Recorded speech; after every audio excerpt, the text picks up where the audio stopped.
주말을 보내고 오니 이슈가 많은 월요일입니다. 정거래일에 미증시 훈풍을 이어봤나 싶었는데 트럼프 후보 피격 소식에 국내 증시 희비가 갈리는 모습이었습니다. 오늘 상승률 상위단에 위치한 종목들 방산부터 원전, 우크라이나 재건주, 비트코인이나 바이오주까지 모두 트럼프 후보 관련주였습니다.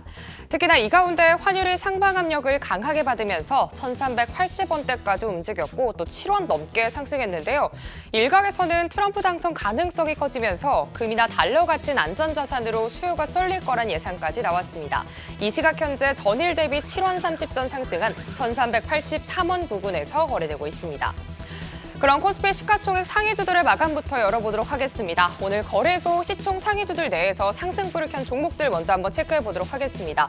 오늘 장에서 삼성전자의 상승불이 굉장히 강합니다. 마감이 다가오면서 또 동시효과 들어가면서 더 강한 상승 탄력을 보였는데요. 짚어볼 만한 뉴스는 애플을 제치고 2분기 세계 스마트폰 점유율 1위를 기록했던 겁니다. 수급까지 좀 받쳐주면서 전거래일의 하락을 거의 만회해낸 삼성전자인데요. 오늘 장 2.7% 상승세 86,700원으로 장 마감했습니다. 또 네이버의 상승 탄력이 꽤 강했죠. 1% 가까이 오르면서 176,300원으로 마감했고요. 3거래일 만에 반등에 나섰습니다. 반면에 SK하이닉스가 오후장 들어서 파란불 켜냈는데 23만 원까지 밀린 모습이고요. 오늘장 완성차주도 약세를 보이네요. 현대차가 1%, 기아가 12만 원까지 밀렸고요. KB금융이 1.4% 하락, 포스코홀딩스도 38만 6천 원까지 약세 흐름 이어갔습니다. 이어서 코스닥 시총 상위주들의 마감 현황도 짚어보도록 하겠습니다. 코스닥에서는 2차 전지를 비롯한 성장주들이 약세를 보이면서 지수를 끌어내렸는데요. 에코프로 BM이 0.6% 하락 마감했지만 에코프로가 그래도 1.5% 상승하면서 10만 원을 돌파하면서 마감했습니다.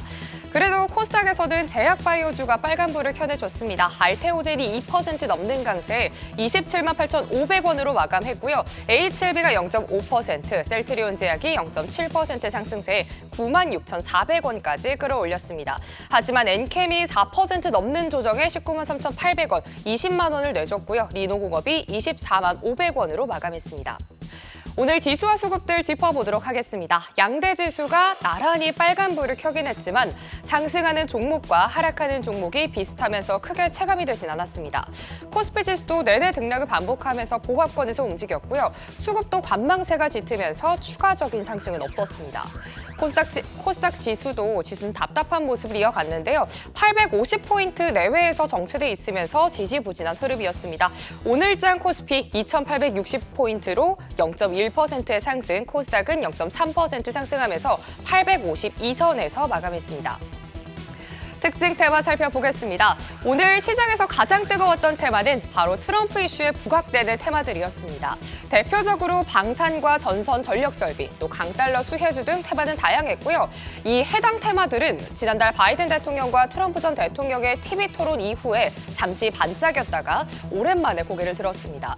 보시면은 코츠테크놀로지와 우리기술투자가 15%대 나란히 오름세를 가져갔고요. LIG 넥스원 방산주죠. 23만 3,500원까지 상승세를 가져갔고 LS 일렉트릭이 3%대 오름세, 하나에어로스페이스가 오늘장 26만 5천 원까지 오름세 가져갔습니다. 반면에 2차 전지나 전기차 테마는 트럼프 피격 이슈에 하방 압력을 강하게 받았습니다. 그 이유로는 트럼프 전 대통령이 IRA 폐지를 공약으로 내세웠고 이 점이 현실화될 수 있다는 걱정도 만연했고요. 피격 이후에 안전자산 선호 심리가 커지면서 채권 금리가 튀었고 또 2차 전지 같은 성장주들이 많이 밀리면서 하락률 상위단에 위치했습니다. 보시면은 엔캠과 LG 에너지솔루션 하락률 상위단에 위치해 있고요. DIT가 오늘장 22,000원까지 밀렸고 LG화학도 오늘장 36만 원 내주면서 2%대 하락세를 보였습니다. 또 LNF가 13만 3,500원으로 3% 하락분 보여줬습니다. 마지막으로 두산그룹주까지 짚어보도록 하겠습니다. 지난주 두산그룹이 지배구조 개편 소식을 알렸는데요. 두산 에너빌리티의 자회사, 두산밥켓을 두산로보틱스의 자회사로 편입하기로 밝혔었죠. 이에 오늘은 조금 온도 차이가 있는 모습입니다. 두산그룹주 내에서 전거래에 급등세를 보였던 두산밥켓과 두산로보틱스 하락불을 짙게 켜냈는데요. 두산밥켓이 오늘장에서만 10%, 두산로보틱스가 오늘장에서만 11%대 하락세에 강하게 밀리는 모습이었습니다. 반면에 우선주들은 강세를 보이면서 온도 차이가 조금 짙었었죠. 두산 우선주가 11%, 7%, 또 두산 에너빌리티는 21,600원으로 3%대 빨간불 켰습니다. 아시아 증시까지 함께 확인해 보시죠. 오늘 일본 증시가 휴장인 가운데 중화권 이슈들이 조금 있습니다. 오늘 중국에서는 주요 경제 지표들이 발표됐습니다. 다만 2분기 GDP 성장률도 예상치를 하회했고요.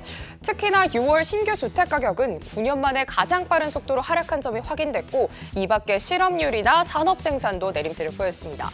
이런 아쉬운 성적에도 낙폭이 그렇게 크지 않은 이유는 바로 삼중전회 덕분입니다. 5년 만에 개최되는 중국의 경제정책회의인 삼중전회에서 추가 부양책이 나올 것이란 기대감 덕분에 끌어올리는 모습이었는데요. 상해 종합지수 0.02% 강보합, 반면에 항생지수가 낙폭이 조금 짙습니다. 1% 넘는 하락세 가져갑니다. 이렇게 월요일 시장 상황 정리해봤습니다. 오늘 밤 미국에서 발표되는 골드만삭스와 블랙록의 2분기 실적도 체크해보시면 좋겠습니다. 지금까지 마간 시황 전해드렸습니다.